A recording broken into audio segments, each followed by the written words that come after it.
السلام علیکم ورحمۃ اللہ وبرکاتہ۔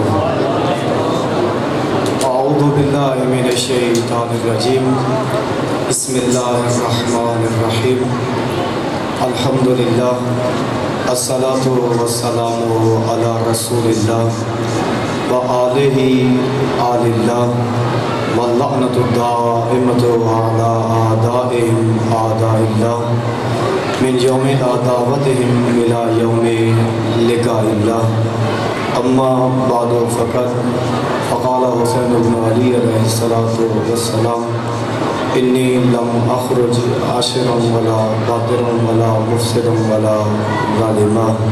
صلوات پڑھیں محمد و آل محمد۔ دعا ہے کہ خداوند متعال آپ تمام عزاداروں کا مقام عزاداری پر چل کر آنا اپنی بارگاہ میں قبول فرمائے۔ اللہ تعالیٰ آپ سب کو اس اجر عظیم عطا فرمائے۔ جہاں جہاں بھی عزادار موجود ہیں خداوند متعال عزاداری اور عزاداروں کی حفاظت فرمائے۔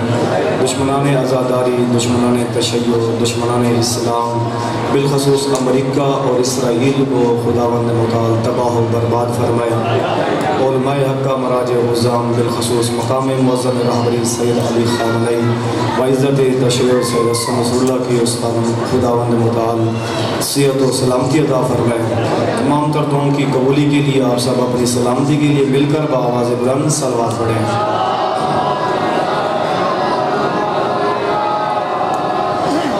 بزرگان گراں قادر، واجب الاحترام، جوانان، دوستان، عزیزان،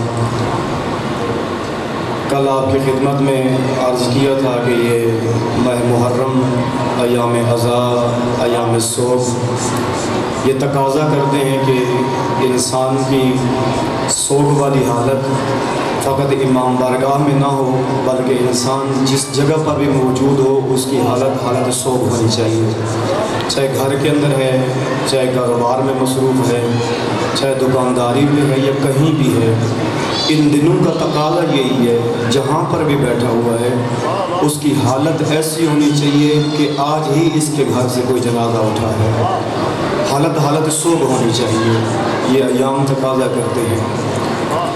سید الشہداء کا قیام بہت پیچیدہ ہے اور سمجھنا بھی بہت ضروری ہے ہر ایک کے لیے کہ کیوں اٹھے، کیوں نکلے، گئے اور لوگوں نے ساتھ کیوں نہیں دیا، مدینہ والوں نے کیوں ساتھ نہیں دیا، مکہ والوں نے کیوں ساتھ نہیں دیا، اہل بصرہ نے، اہل یمن نے، اہل کوفہ نے، ان لوگوں نے کیوں ساتھ نہیں دیا۔ اکیلے نکلے ہیں، اکیلے گئے ہیں۔ رات کے وقت سید الشہداء سے جب بیعت طلب کی گئی، ولید کے دربار میں بلایا گیا اور بلا کر کہا گیا کہ امیر شام دنیا سے جا چکے ہیں اور اس کے بیٹے یزید نے اس کی مسند سنبھال لی ہے، اور ہمیں حکم دیا گیا ہے کہ آپ حسین ابن علی سے بیعت لیں، اگر حسین بیعت نہ کریں تو ان کا سر قلم کریں، لہذا ہمیں حکم ملا ہے اور ہم اس حکم کے پابند ہیں۔ آپ سے بیعت لینے کے لیے ہم نے آپ کو بلایا ہے دربار کے اندر۔ دربار میں ہی سید الشہداء نے وہیں پر یزید کی صفات بیان کی کہ یزید کون ہے۔ یزید فاسق فاجر شارب الخمر معلن بالفسق، ساری شرائط جو یزید کے اندر پائی جاتی تھی، خصوصیات پائی جاتی تھیں اور جو خامیاں یزید کے اندر پائی جاتی تھیں وہ گن کر سید الشہداء نے دربار کے اندر سنائی کہ یزید فاسق بھی ہے، فاجر بھی ہے، شارب الخمر بھی ہے، علل اعلان گناہ بھی کرتا ہے، بے گناہ نفوس کو قتل بھی کرتا ہے، ہر طرح کا عیب جو یزید کے اندر پایا جاتا تھا، شرابی بھی ہے۔ سید الشہداء نے گن کر سنوایا۔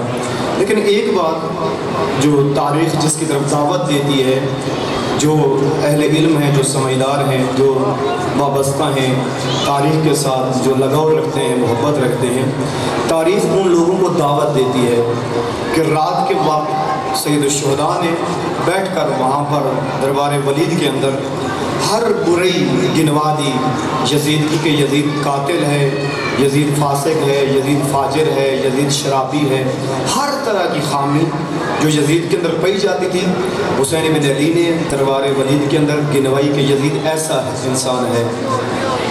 لیکن جب صبح کے بعد سید الشہداء خروج کرنے لگتے ہیں، نکلنے لگتے ہیں، تو وہاں پر سید الشہداء یہ نہیں فرماتے کہ میں یزید کی اصلاح کرنے جا رہا ہوں، بلکہ فرماتے ہیں میں امت کی اصلاح کرنے جا رہا ہوں۔ یہ کیوں کہنا پڑ گیا؟ حالانکہ امت نمازی ہے، امت پرہیزگار ہے، امت پابند ہے صوم و صلات کی، روزوں کی پابند ہے، امت ہر امور اپنے وقت پہ انجام دیتی ہے۔ سارے جو کلمہ گو ہیں، کلمہ پڑھنے والے ہیں، کلمہ پڑھتے ہیں اور نمازیں بھی اپنے وقت پر ادا کرتے ہیں اور ہر چیز اپنے وقت پر ادا کرتے ہیں۔ رات کو کہا کہ یزید برا ہے، اور اصلاح کی بھی آج ہمیشہ ہمارے علاقوں میں اصول ہے نا کہ ہم کہتے ہیں کہ اس کی اصلاح کرو جو مطلب ٹھیک نہیں ہے، اس کی اصلاح کی ضرورت ہوتی ہے جو ٹھیک نہیں ہوتا، جو اچھا ہے، نیک ہے، پاک ہے، اس کی کیا اصلاح کی ضرورت ہے؟ یزید فاسق ہے، فاجر ہے، شرابی ہے۔ حسین خود فرما رہے ہیں کہ یزید برا ہے، یزید کے اندر ہر طرح کی قباحت پائی جاتی ہے، یزید بے گناہ نفوس کا قاتل ہے۔ لیکن جب صبح نکلے اس کو یہ نہیں کہا کہ میں یزید کی اصلاح کرنے جا رہا ہوں، بلکہ کہا میں امت کی اصلاح کرنے جا رہا ہوں۔ امت کی اصلاح کا کیوں کہا؟ اے مولا، امت تو نمازی ہے، امت تو آپ کے نانا کا کلمہ پڑھتی ہے، امت تو صوم و صلات کی پابند ہے، امت تو ہر وقت آ کر کھڑی ہے، پیچھے مسجد نبوی میں موجود ہے، نمازیں پڑھ رہی ہے، امت کی اصلاح کی کیوں ضرورت پڑی؟ تو امام فرماتے ہیں کہ امت کی اصلاح کی اس لیے ضرورت پڑی کہ اگر یہی امت صالح ہوتی تو اپنے سروں پر ایک لہجے کے لیے یزید کو قبول نہ کرتی۔ اگر یہ امت ٹھیک ہوتی، اگر امت درست ہوتی، اگر صالح امت ہوتی اور اگر اپنا فریضہ اور وظیفہ سمجھتے تو ایک لہجے کے لیے بھی اپنے سر پر یزید کو قبول نہ کرتے۔ یزید کو قبول کرنا بتا رہا ہے کہ امت کے اندر بگاڑ ہے، امت صالح نہیں ہے، امت کی صالح کرنا امت کو بہت ضروری ہے اور امت کو صلح کی طرف دعوت دینا بہت ضروری ہے۔ یزید جیسا فاسق و فاجر، شرابی کیسے برسر اقتدار آیا؟ ان لوگوں کے بے حسی کی وجہ سے، لوگوں کی دین سے لا تعلقی کی وجہ سے۔ فقط دین کے چند چیزیں پکڑ لی ہیں، لے لی ہیں دین کی، اور باقی دین کو چھوڑ دیا ہے۔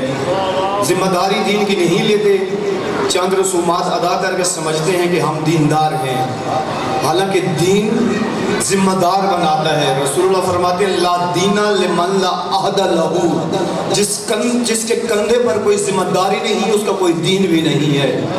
اگر ذمہ دار نہیں ہے، دین کے ساتھ لگاؤ نہیں ہے، دین کے لیے کچھ کرتا نہیں ہے، دین کے لیے کوئی حرکت نہیں کرتا، دین کے لیے اٹھتا نہیں ہے، دین کے لیے زبان نہیں کھولتا، دین کے لیے لوگوں کو دین کی طرف دعوت نہیں دیتا، لوگوں کو امر بالمعروف نہیں کرتا، نہی عن المنکر نہیں کرتا، برائیوں سے روکتا نہیں، کچھ بھی نہیں کرتا، اور اپنے میں لگا ہوا ہے، اپنے تئیں بس کہتا ہے کہ اپنی لپیٹ دو، اپنے آپ کو ٹھیک کر، اسی میں لگا ہوا ہے اور ذمہ داری نہیں لیتا، تو کہا اس کا دین کے ساتھ کوئی تعلق ہی نہیں ہے۔ جائے کہ اپنے بارے میں جو کچھ کرتا رہے، اپنے آپ کو درست کرتا رہے، لیکن اگر دوسروں کو نہیں کرتا واعظ و نصیحت اور لوگوں کو دین کی طرف دعوت نہیں دیتا، اس کا دین کے ساتھ تعلق نہیں ہے۔ سید الشہداء نکلے امت کی اصلاح کے لیے اور لوگوں کو راہ رسول اللہ کی طرف لانے کے لیے اور اپنے بابا کی سیرت کو زندہ کرنے کے لیے۔ اپنی طرف بلانے کے لیے نہیں گئے، نہ اپنی طرف بلایا ہے، بلکہ اللہ کی راہ کی طرف دعوت دی ہے، خدا کی راہ کی طرف دعوت دی ہے۔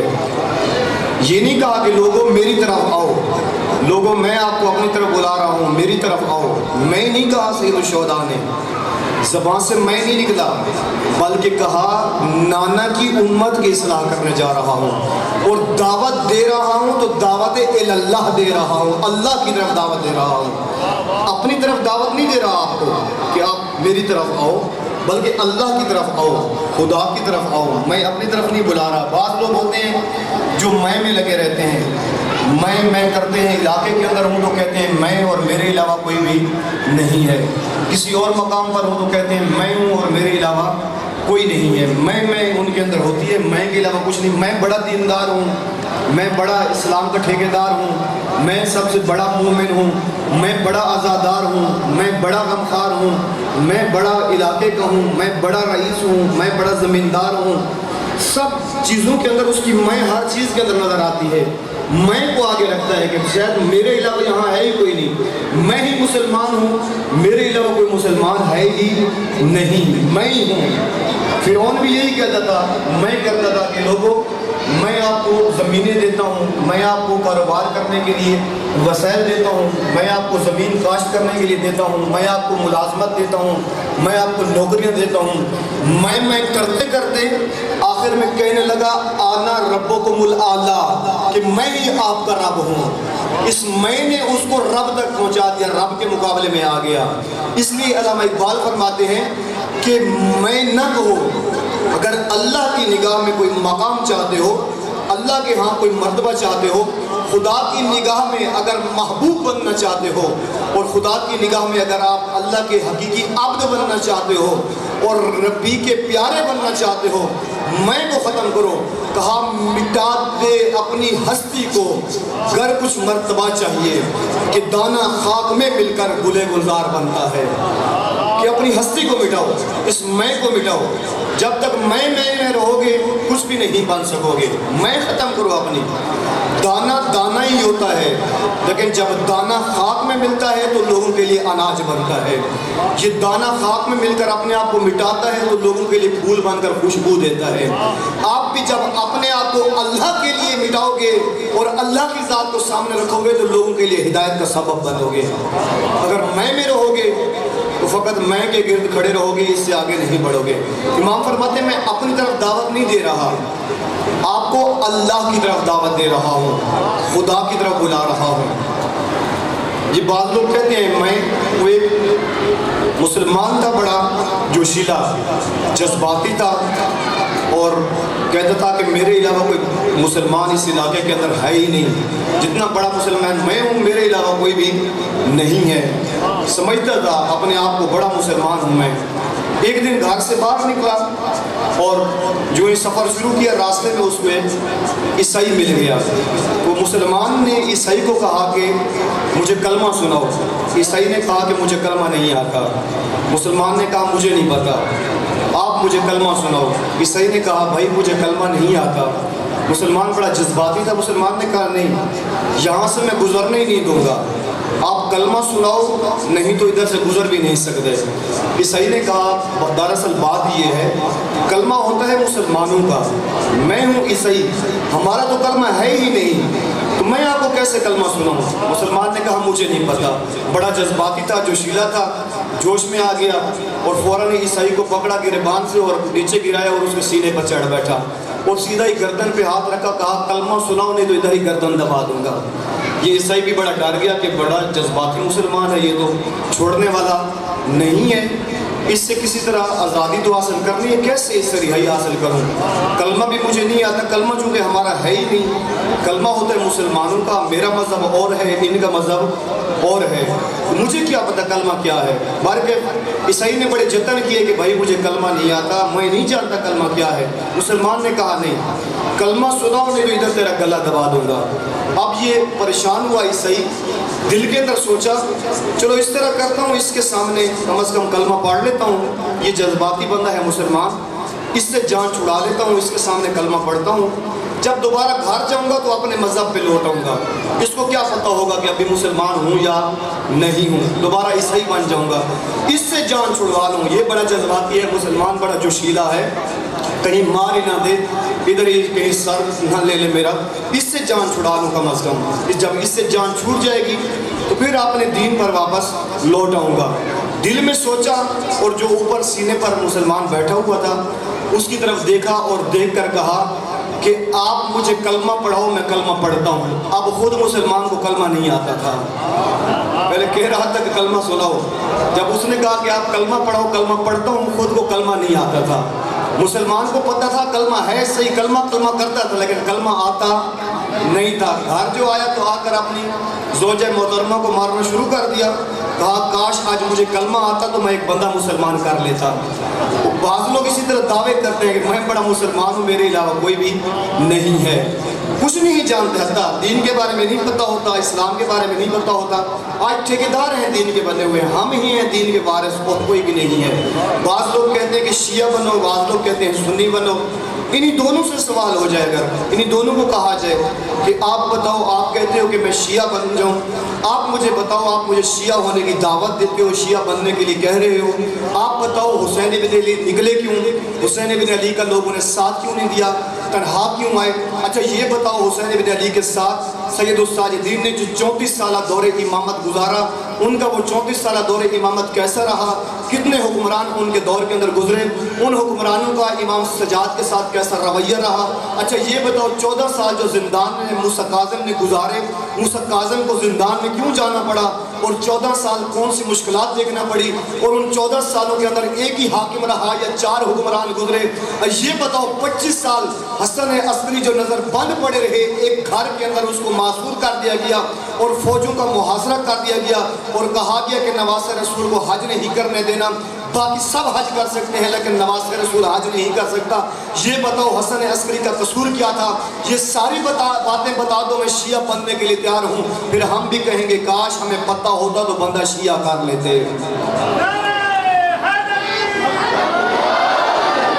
کاش ہمیں پتہ ہوتا تو بندہ ہم شیعہ کر لیتے۔ ہمیں معلوم ہوتا ائمہ کے بارے میں، ان کے دکھوں کے بارے میں، ان کے غمیوں کے بارے میں، ان کے ساتھ جو مشکلات آئی ہیں ان کے بارے میں پتہ ہوتا تو بندہ ہم مومن کر لیتے۔ بعض لوگ ہیں نا یہیں تک محدود رہتے ہیں، حسین کی معرفت بھی یہیں تک محدود رکھتے ہیں اور باقی ائمہ کی معرفت بھی یہیں تک محدود رکھتے ہیں، شناختی کارڈ کی معرفت تک محدود رکھتے ہیں۔ شناختی کارڈ کی معرفت وہ یہی ہے، میں آپ کو بھی اپنا شناختی کارڈ دوں، یہ میرا شناختی کارڈ آپ کو بتائے گا کہ اس مولانا صاحب کا نام فلاں ہے، اس کے والد کا نام فلاں ہے، یہ فلاں علاقے سے تعلق رکھتا ہے، فلاں سن میں اس کا کارڈ بننا ہے اور فلاں سن میں کارڈ ختم ہو جائے گا۔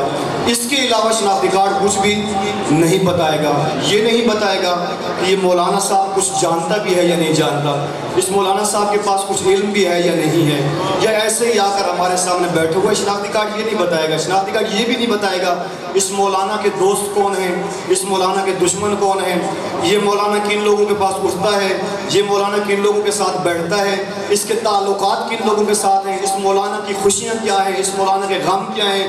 شناختی کارڈ یہ نہیں بتائے گا۔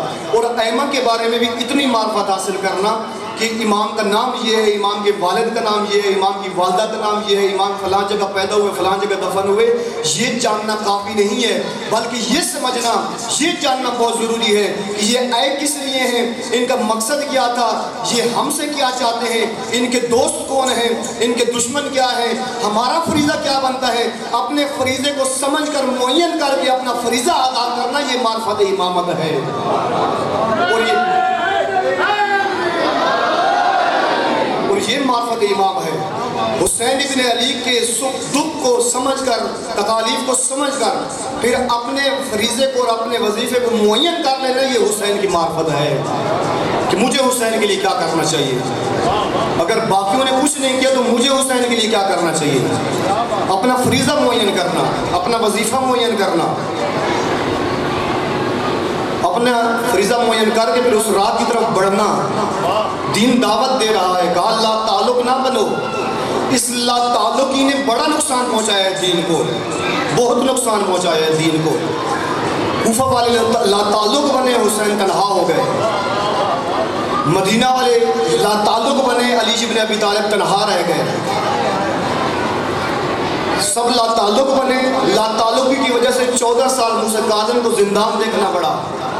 لوگ لا تعلق بنے، امام محمد تقی علیہ السلام کو زہر دے دیا گیا، کسی نے پوچھا تک نہیں۔ لوگ لا تعلق، اس لا تعلقی کی وجہ سے امام کا جنازہ اٹھانے والا کوئی نہیں، 4 مزدور آ کر جنازہ اٹھا رہے ہیں۔ لوگ لا تعلق ہیں، امامت سے لا تعلق ہیں، اپنے فریضے سے لا تعلق ہیں، اپنے وظیفے سے لا تعلق ہیں۔ یہ نہیں جانتے کہ ہمیں وقت کے اندر اس عصر میں کیا کرنا چاہیے۔ لگے ہوئے ہیں دوسروں کے پیچھے، کسی اور کے مسلک پر، کسی اور کے مذہب پر۔ نہ کرو کسی اور کے مسلک و مذہب پر تنقید، نہ کسی اور کا دل آزاری کرو۔ آپ کو یہ مذہب دل آزاری کی اجازت دیتا ہی نہیں ہے، اور آپ کے پاس وقت ہی نہیں ہے کہ آپ کسی کا دل دکھاؤ یا کسی کی دل آزاری کرو۔ چونکہ یہ مذہب و مسلک انس و محبت کا درس دیتا ہے۔ سید الشہداء کا قیام واضح ہے، روشن ہے، یزیدیت کے خلاف، ظلم کے خلاف اور طاغوتیت کے خلاف۔ جو اس وقت ستمگر، ظالم حاکم بیٹھ گیا، مسند سنبھال لی، سید الشہداء اٹھ کھڑے ہوئے اور کہا کہ میں اس کی بیعت، اور میں نہیں بلکہ مجھ جیسا اس کی بیعت نہیں کر سکتا۔ جس دور میں ہر عصر کے اندر جو بھی میرے جیسا ہوگا کبھی بھی اس کردار کی بیعت نہیں کرے گا، یزید کے کردار کی۔ یہ نہیں کہا کہ یزید کی، بلکہ یزید کے کردار کی اور یزید جیسے کی۔ ہماری نفرت یزید سے یہی ہے، چونکہ اس نے نواس رسول کو شہید کیا، اس نے لخت جگر فاطمہ کو شہید کیا، اس نے علی بن ابی طالب کے لال کو شہید کیا۔ اس لیے ہمیں نفرت ہے یزید سے، حد درجہ ہم نفرت کرتے ہیں یزید سے، چونکہ اس نے حسین کو پیاسا شہید کیا۔ ہماری نفرت تو یہ ہے کہ اس نے حسین کو شہید کیا، لیکن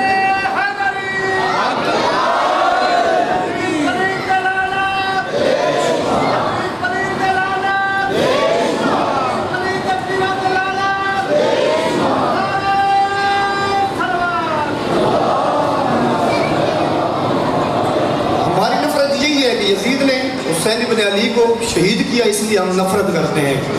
لیکن حسین یزید سے کیوں نفرت کرتے ہیں؟ حسین بن علی کو یزید سے کیوں نفرت ہے؟ ہمیں تو نفرت ہے یزید سے، کیونکہ اس نے نواس رسول کو شہید کیا ہے، اس نے لخت جگر فاطمہ کو شہید کیا ہے۔ ہم نفرت کرتے ہیں یزید سے اس لیے، لیکن خود حسین بن علی یزید سے کیوں نفرت کرتے ہیں؟ یزید سے کیوں نفرت ہے حسین کو؟ حسین بن علی کو نفرت ہے یزید سے، اور فقط یزید سے نہیں، ہر ایک یزیدی کردار سے حسین کو نفرت ہے۔ جو بھی شرابی ہوگا، جو بھی ظالم ہوگا، جو بھی ستمگر ہوگا، جو بھی مفسد ہوگا، جو بھی مولن بالفسق ہوگا، جو بھی بے گناہ نفوس کو قتل کرے گا، جو بھی زانی ہوگا، حسین کو اس سے نفرت ہے۔ اور ہماری نفرت کا معیار بھی یہی ہونا چاہیے۔ اگر ہم جب اس معیار سے دیکھیں گے تو ہم فقط 1400 سال پہلے گزرے ہوئے یزید سے نفرت نہیں کریں گے، بلکہ آج کے ہر ظالم سے بھی ہم نفرت کریں گے۔ اگر آج ہم ظالم سے نفرت نہیں کرتے، آج ہم فاسق سے نفرت نہیں کرتے، آج ہم شرابی سے نفرت نہیں کرتے، آج ہم زانی سے نفرت نہیں کرتے، آج ہم جو بے گناہ نفوس کو قتل کرتا ہے اس سے نفرت نہیں کرتے، تو سمجھو ہم نے مقصد حسین سمجھا ہی نہیں ہے، ہم نے جانا ہی نہیں ہے، ہمیں پتہ ہی نہیں ہے۔ چونکہ حسین کو نفرت ہی یزید سے اسی لیے تھی کہ یہ جس چیز کے اہل نہیں ہے اس چیز پر آ کر بیٹھا ہوا ہے، یہ اس چیز کے اہل نہیں ہے، یہ ظالم ہے، ستمگر ہے۔ آج پوری دنیا کے اندر آپ دیکھیں ظلم و ستم ہو رہا ہے۔ یمن کی طرف نگاہ کریں، سیریا کی طرف نگاہ کریں، فلسطین کی طرف نگاہ کریں، کشمیر کی طرف نگاہ کریں، جس طرف نگاہ کریں مظلومین ظلم کی چکیوں کے اندر پس رہے ہیں۔ امریکہ اور اسرائیل اس دور کے یزید ان کے ظلم کی چکیوں کے اندر مظلومین پس رہے ہیں، اور کوئی آواز اٹھانے کے لیے ان مظلوموں کے لیے تیار نہیں ہے۔ اور امام فرماتے ہیں کہ جو بھی مظلوم کی حمایت کے لیے آواز نہیں اٹھائے گا اس کا میرے ساتھ تعلق نہیں ہے، چونکہ میں مظلومین کی نصرت کے لیے اٹھوں۔ حسینیت آواز بلند، حسینیت حسینیت حسینیت یزیدیت یزیدیت اہل بیت دشمن کے لانا، آواز بلند صلوات۔ فریضہ سمجھو، وظیفہ سمجھو، اس عصر میں، اس دور میں مجھے کیا کرنا چاہیے، میں نے کیا کرنا ہے، امامت سے متعلق کیا کرنا ہے، دین سے متعلق کیا کرنا ہے، اسلام کے لیے کیا کرنا ہے، قوم کے لیے کیا کرنا ہے، معاشرے کے لیے کیا کرنا ہے، امت کے لیے کیا کرنا ہے۔ اپنا فریضہ معین کریں۔ کہا کہ مظلومین آج پوری دنیا میں ظلم ہو رہا ہے، سب دیکھ رہے ہیں، سب کی آنکھوں کے سامنے ہو رہا ہے۔ چاہے یمن کے اندر اتنے عرصے دراز سے ظلم و ستم یمن پر ہو رہا ہے، اور یہ عزاداری متوجہ کرتی ہے کہ آپ دیکھو کہ مظلوم کہاں ہے اور ظالم کہاں کھڑا ہے۔ کہیں ایسا نہ ہو کہ آپ ظالم کے ساتھی بن بیٹھو اور مظلوم کے لیے آپ کی آواز نہ اٹھے، گنگ ہو جائے آپ کی زبان، نہ ایسا نہ ہو، کیونکہ آزاداری دعوت دیتی ہے کہ ظلم کے خلاف اٹھ کھڑے ہو۔ امام خمینی رضوان اللہ تعالیٰ علیہ سے پوچھا گیا کہ اے امام خمینی سے ایک سوال ہوا کہ بتائیے امام کہ آپ نے جو انقلاب رونما کیا ہے، انقلاب اسلامی جو برپا کیا ہے، یہ کیسے انقلاب آپ لے کر آئے ہیں؟ ہم دیکھ رہے ہیں کہ پوری دنیا کے اندر لوگ امامت کی مخالف ہیں، لوگ ولایت کے مخالف ہیں، اور امریکہ کا ظلم پوری دنیا پر بڑھ رہا ہے آئے دن، لیکن یہ انقلاب کیسے رونما ہو گیا اور اس انقلاب کو کیسے برپا کیا آپ نے؟ امام علیہ السلام نے ایک ہی جواب، امام علیہ السلام نے امام رضوان اللہ تعالیٰ علیہ نے ایک ہی جواب دیا، امام خمینی نے، اور بڑا خوبصورت جواب دیا۔ جب لوگوں نے سوال کیا کہ انقلاب کیسے رونما ہوا، یہ ولایت کا نظام کیسے نافذ ہوا، یہ امامت کا نظام کیسے نافذ ہوا، کہ پوری دنیا پر باقی نظام موجود ہیں، آمریت موجود ہے، شہنشاہت موجود ہے، بادشاہت موجود ہے، باقی شکلوں کے اندر دیگر نظام موجود ہیں، لیکن اس خطے کے اوپر فقط امامت اور ولایت نافذ ہوئی ہے، اور 256 ملک باقی نظاموں کے تحت زندگی بسر کر رہے ہیں، اور ایک ہی سرزمین جس پر امامت اور ولایت کا نظام نافذ ہوا ہے، یہ نظام کیسے نافذ ہوا ہے؟ اور سب اس نظام کے دشمن ہیں، ولایت کے دشمن ہیں، امامت کے دشمن ہیں، لیکن آپ نے یہ نظام کیسے نافذ کر لیا؟ آپ نے یہ نظام کہاں سے لے لیا؟ آپ نے یہ نظام کیسے برپا کیا؟ امام خمینی نے ایک ہی جواب دیا، کہا ما ہرچ دارم از سید الشہداء دارم، ما ہرچ دارم از آزاداری دارم، ما ہرچ دارم از کربلا دارم۔ اگر ہم نے انقلاب لیا ہے، اگر ہم نے نظام امامت لیا ہے، اگر ہم نے نظام ولایت لیا ہے، اگر ہم نے ظلم سے چھٹکارا حاصل کیا ہے، اور اگر ہم نے نظام امن قائم کیا ہے، تو جو کچھ ہم نے لیا ہے ہم نے حسین سے لیا ہے۔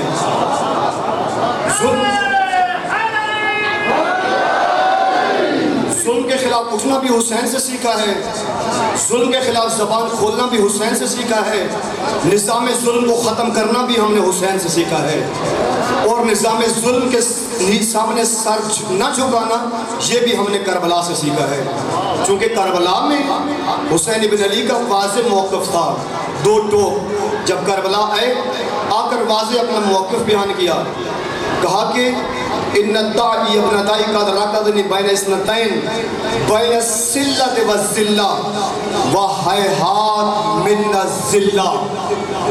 جب کہا گیا حسین سے کہ آپ مشورے دینے والوں نے مشورے دیے کہ آپ کچھ عرصے کے لیے رک جائیں، ٹھہر جائیں، یا پہاڑوں میں چلے جائیں، یا یمن چلے جائیں، یا غاروں میں چلے جائیں، یزید کے خلاف نہ اٹھیں، جب مر جائے تو آپ دوبارہ نکل آنا۔ اور روز عاشور کو بھی مشورہ دیا گیا حسین ابن علی کو کہ ابھی بھی وقت ہے، آپ چھوڑ دیں، ابھی بھی آپ کی جان بخش دی جائے گی، آپ قیام نہ کریں یزید کے خلاف۔ مشورے دینے والوں نے مشورے دیے، سب نے دیے۔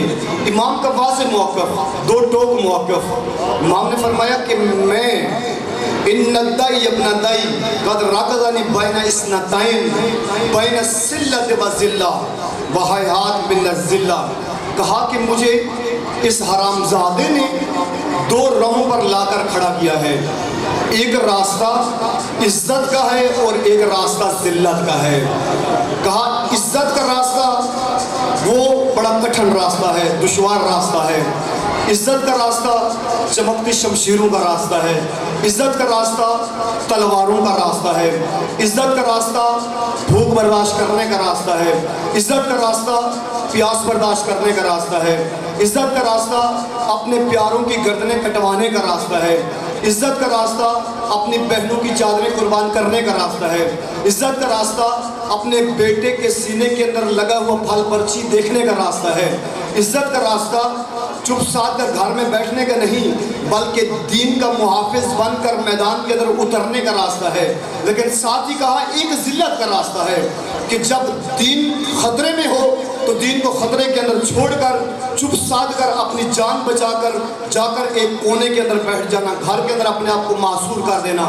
ذلت کا راستہ پیٹ بھر کر دین کو خطرے میں چھوڑ کر سو جانا، ذلت کا راستہ دین کو خطرات میں چھوڑ کر مظلومین کو اپنے حال پر چھوڑ کر پیٹ بھر کر کھا کر وہیں پر آرام کرتے رہنا لیکن دین کے لیے کوئی آواز نہ اٹھانا.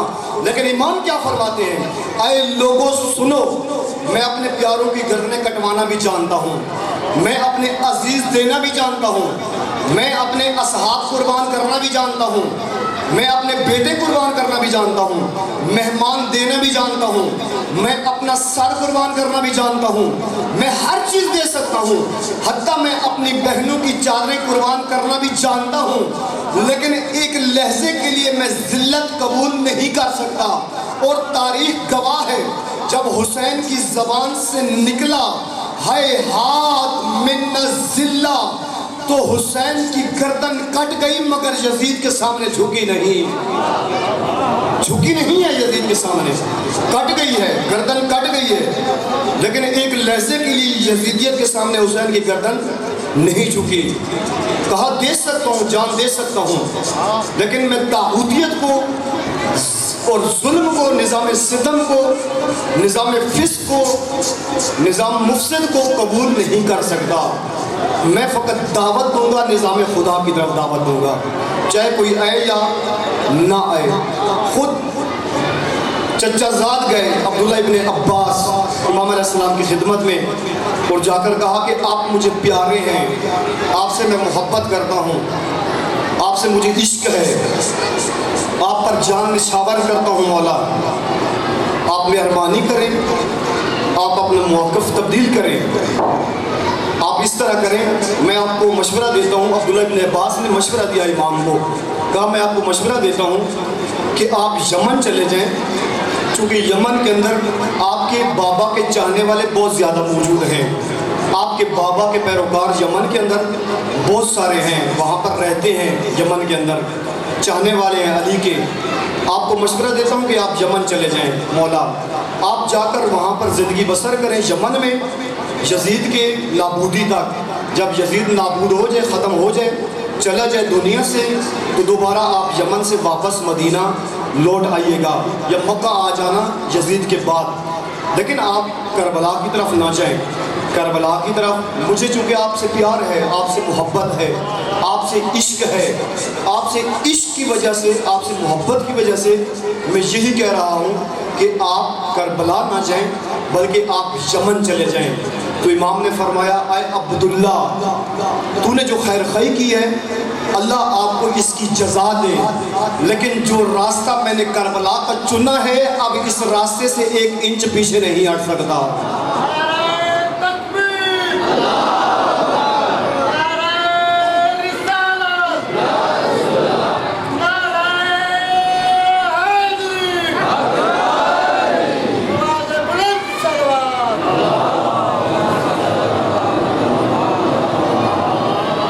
جانتا ہوں، معلوم ہے، سب پتہ ہے.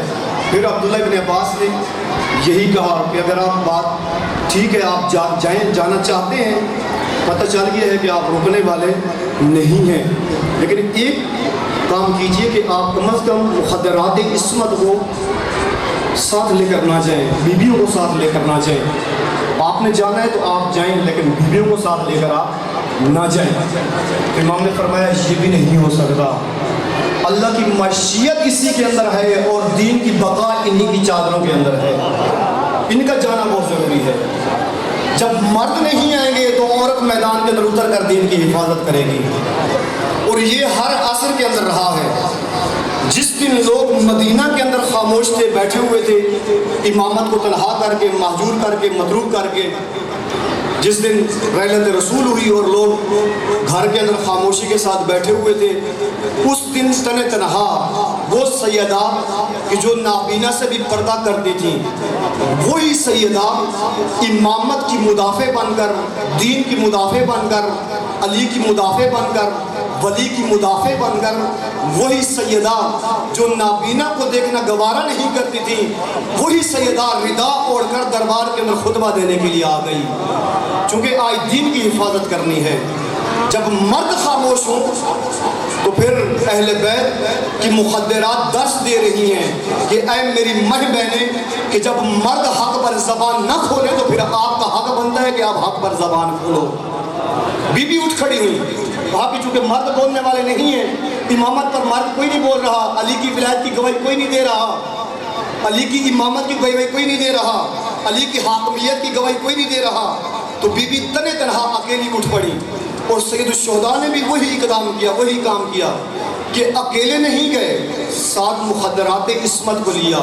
امام نے فرمایا اے عبداللہ تیرا مشورہ اپنی جگہ پہ ہے، اور میں جانتا ہوں کہ تو میرا چچا زاد ہے اور میرا بھلا چاہتا ہے، تو جو مشورہ دے گا میری بھلائی کے لیے دے گا، میں جانتا ہوں تو میری بھلائی کے لیے دے رہا ہے، لیکن مجھے معلوم ہے کہ میرے جانے کے بعد اور جو کچھ ہمارے اوپر ہونا ہے اور ہمارے ساتھ ان لوگوں نے ظلم کرنا ہے، خدا ان کے اوپر ایک ایسے ظالم کو مسلط کرے گا کہ اتنی ذلت و خواری کے ساتھ یہ زندگی بسر کریں گے، اور اتنی ننگو آر میں رہ کر یہ زندگی بسر کریں گے کہ آنے والی امتوں کے لیے یہ عبرت بن جائیں گے، ظلم کے چکیوں میں پستے رہیں گے۔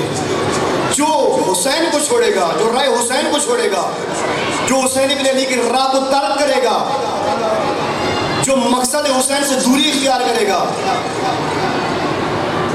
جو رائے حسین سے دوری اختیار کرے گا، اس کے لیے حسین ابن علی یہی فرما رہے ہیں کہ اگر آپ حق پر نہ بولے اور حق پر نہ اٹھے، اور اگر آپ نظام ظلم کے خلاف نہ اٹھے، نظام ستم کے خلاف آپ نہ اٹھے، حق کے لیے آپ نے قیام نہ کیا، تو اللہ کا قانون ہے کہ خدا اگر آپ خاموش رہے اور حق پر زبان نہ کھولی تو خدا تمہیں ظالمین کی چکیوں کے اندر پستا ہوا رکھے گا، اور تمہارے اوپر ایسے ظالم کو مسلط کرے گا کہ تم گردن اٹھانے کے قابل نہیں رہو گے، اگر بولو گے نہیں تو، اگر حق پر اٹھو گے نہیں تو، حق پر زبان کھولو گے نہیں تو۔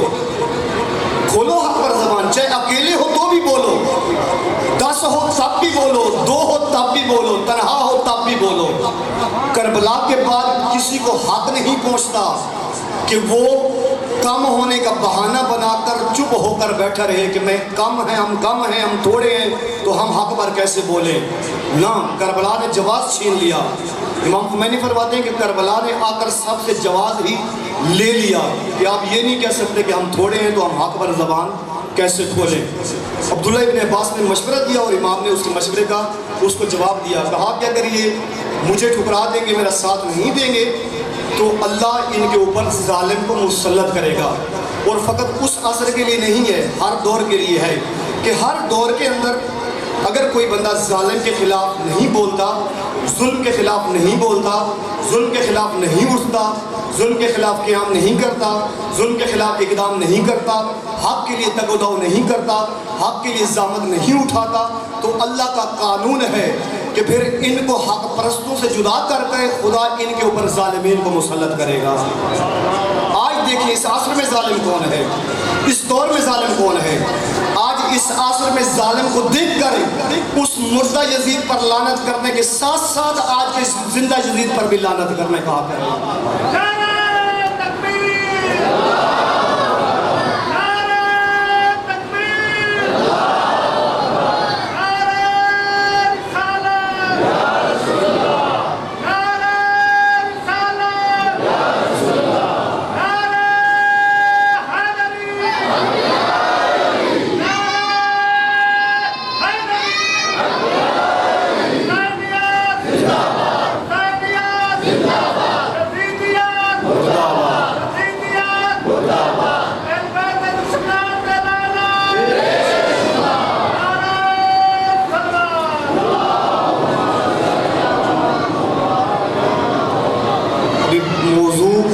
شروع ہی ہو رہا تھا اور ادھر وقت کے دامن میں گنجائش نہیں، وقت نے بتا دیا کہ آگے اس سے بڑھنا محال ہے۔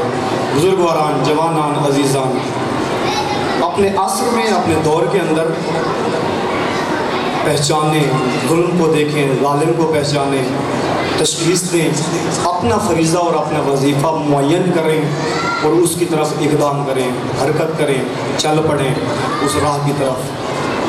کہ حسین ابن علی کو مشورے سب نے دیے، چونکہ بہت کم وقت مل رہا ہے، چونکہ جگہیں زیادہ ہو گئی ہیں اور پھر وقت نہیں بن پا رہا کہ ساری باتیں تفصیل کے ساتھ ہوں۔ آنے والے دنوں کے اندر بیان کریں گے، سارے تھوڑا تھوڑا مختصراً تعارف کرواتے جائیں گے امام کے ہر کلام کا کہ امام نے عبداللہ ابن زبیر کو کیا کہا، عبداللہ ابن عمر کو کیا کہا، عبداللہ ابن عباس کو، عبید اللہ حرجوفی کو، اور اسی طرح باقی مقامات پر امام نے جو کچھ بیان کیا، اس محرم کے اندر فقط اختصار کے ساتھ تعارف کی حد تک بیان کریں گے کہ امام کیا چاہ رہے تھے اور امام کیا بتانا چاہ رہے ہوتے، امام کس طرف لوگوں کو دعوت دے رہے تھے، لیکن لوگوں نے توجہ نہیں کی۔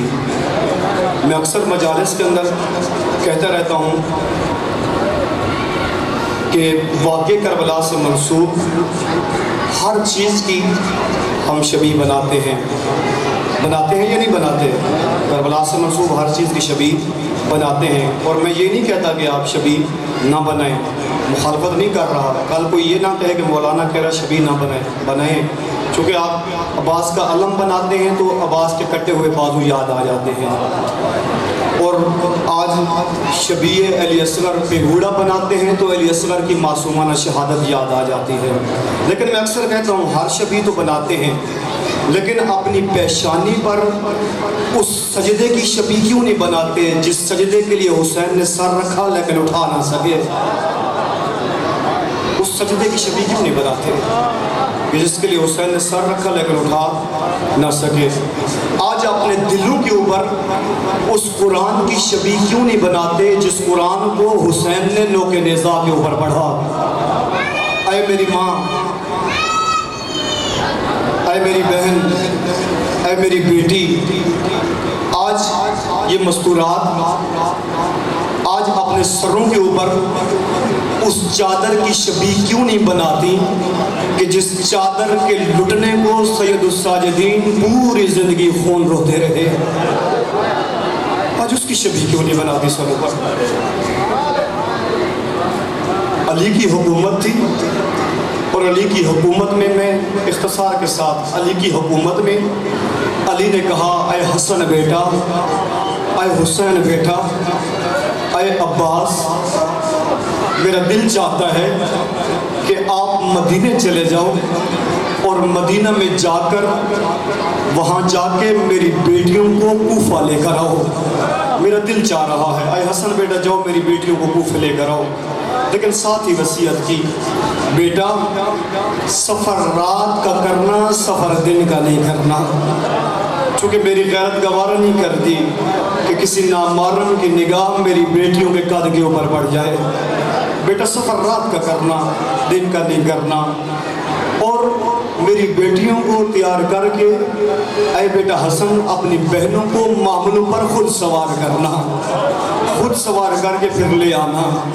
اور ساتھ ہی آخری وصیت کی، اے بیٹا حسن جب آپ کوفہ کے باہر پہنچ جانا مجھے اطلاع دے دینا، میں اپنی بیٹیوں کو خود کوفہ کے اندر لے کر آؤں گا۔ آتے ہیں حسنین شریفین، آتے ہیں بہنوں کو تیار کرتے ہیں، اور بہنوں کو تیار کرنے کے بعد پھر سفر دن کا نہیں کرتے چونکہ امام کی وصیت تھی، بیٹا سفر رات کا کرنا۔ بہت محبت تھی زینب علیہ سے اور اہل بیت اطہار سے کہ بچپنا تھا زینب علیہ کا کہ جب جناب سیدہ زہرا سلام اللہ علیہ دنیا سے گزر گئی، اور آدھی رات کے وقت جب جنازہ لے کر بقیع کی طرف جا رہے تھے تو پیچھے سے قدموں کی آہٹ سنائی دی۔ علی فرماتے ہیں اے حسن بیٹا یہ جو پیچھے کوئی چلتا ہوا آ رہا ہے جلدی جاؤ، جا کر اس کو روک دو، اسے کہو کہ کائنات کی سب سے بڑی پردہ کا جنازہ جا رہا ہے، اس سے آگے نہیں آنا۔ لیکن حسن مولا جاتے ہیں، کیا دیکھتے ہیں کوئی اور نہیں ہے، چند سالہ بہنہ زینب ہے جو ماں کے جنازے کے پیچھے پیچھے چلتی ہوئی آ رہی ہے۔ آ کر کہتے ہیں بابا کوئی اور نہیں ہے، بہنہ زینب آ رہی ہے۔ امام فرماتے ہیں اے بیٹا حسن جلدی کرو، زینب کو گھر میں لے جاؤ، میری غیرت گوارا نہیں کرتی کہ کسی نامحرم کی نگاہ میری بیٹی کے قد کے اوپر پڑ جائے۔ اے مولا 11 کے دن آپ پر کیا گزری ہوگی، اے میرا 11 کی شب آپ پر کیا گزری ہوگی۔ سفر شروع ہوا، کوفہ کے باہر آپ پہنچے، علی کو اطلاع دی گئی کہ قافلہ پہنچ گیا ہے۔ جب علی کو اطلاع ملی تو علی نے منادی کروائی، اے کوفہ والو، جو کوفہ کے اندر ہیں وہ باہر نہیں آئیں گے، اور جو باہر ہیں وہ کوفہ کے اندر نہیں آئیں گے۔ کیوں؟ جو آج علی کی شریف بیٹیاں آ رہی ہیں۔ آج کوئی باہر نہ نکلے، اگر کوئی باہر ہے تو اندر نہ آئے۔ آج علی کی بیٹیوں نے گزرنا ہے، پکھیوں کی پرواز بھی بند ہو گئی، بازار بھی بند ہو گئے۔ علی خود آئے، آ کر اس قافلے کی مہار کو سنبھالا اور پھر چلنا شروع کیا۔ جب صدر دروازے پر پہنچے تو کہا، اے زینب بیٹا، یہ کوفہ کا صدر دروازہ ہے۔ اس وقت رک کر فرماتی ہیں، اے بابا جان، شہروں کے دروازے اور بازار تو بیٹوں کو بتائے جاتے ہیں، میں تو آپ کی بیٹی ہوں۔ سفر کرنا شروع کیا، آگے گئے۔ جب بازار کے اندر پہنچے، چوک پر پہنچے تو فرماتے ہیں، اے زینب بیٹا، یہ کوفہ کا فلاں بازار ہے۔ بی بی فرماتی ہے، بابا، شہروں کے بازار بیٹوں کو بتائے جاتے ہیں، میں تو آپ کی پردہ بیٹی ہوں۔ پتہ نہیں علی کو کون سا وقت یاد آ رہا تھا۔ آگے بڑھتے ہیں اور کوفہ کی ایک تنگ گلی کے اندر جاتے ہیں اور جا کر فرماتے ہیں، اے زینب بیٹا، یہ کوفہ کی تنگ گلی ہے، جب رش بڑھ جائے شریفوں کو گزرنے کی راستہ نہیں ملتا، شریفوں کو گزرنے کی جگہ نہیں ملتی۔ اس وقت بی بی رو کر فرماتی ہے، بابا، بار بار مجھے کیوں بتا رہے ہیں؟ یہ تو شہروں کی گلیاں اور چوک بیٹوں کو بتائے جاتے ہیں۔ کہا، ہو سکتا ہے بیٹا کبھی میرے بعد آپ کو آنا پڑے اور میں نہ ہوں۔ کہا، اے بابا، اگر آپ نہیں ہوں گے، بھیا حسن ہوں گے، بھیا حسین ہوں گے، بھیا عباس ہوں گے۔ کہا، ہو سکتا ہے بھائی نہ ہوں، 7 بھائیوں کے قاتل موجود ہوں۔ چل پڑے، قافلہ چل پڑا، سفر شروع کیا۔ علی کے گھر میں آ پہنچے۔ جو ہی علی کے گھر پہنچے، علی نے منادی کروائی کہ اعلان کرو، کوفہ کی عورتوں علی کے گھر میں آ جاؤ۔ منادی ہوئی، اعلان ہوا، تمام کوفہ کی عورتوں نے علی کی گھر کی طرف چلنا شروع کیا۔ جب کوفہ کی عورتیں علی کے گھر میں آئیں، علی نے ایک چراغ جلایا، جہاں پر زینب علیہ بیٹھی تھی، زینب علیہ کے ساتھ آ کر چراغ رکھ دیا اور کوفہ کی عورتوں کو خطاب کر کے کہا، اے کوفہ کی عورتوں، پہچان لو، یہ مجھے علی کی بڑی بیٹی زینب ہے۔ ایک دن تمہارے شہر میں مہمان بن کر آئے گی، وہ اس کے بھائی مارے جائیں گے، اس کے سر پہ چادر نہیں ہوگی اور رو کر کہہ رہی ہوگی، واہ حجابہ، واہ حجابہ۔ اللہم الذین ایہم الکاذبین الکاذبون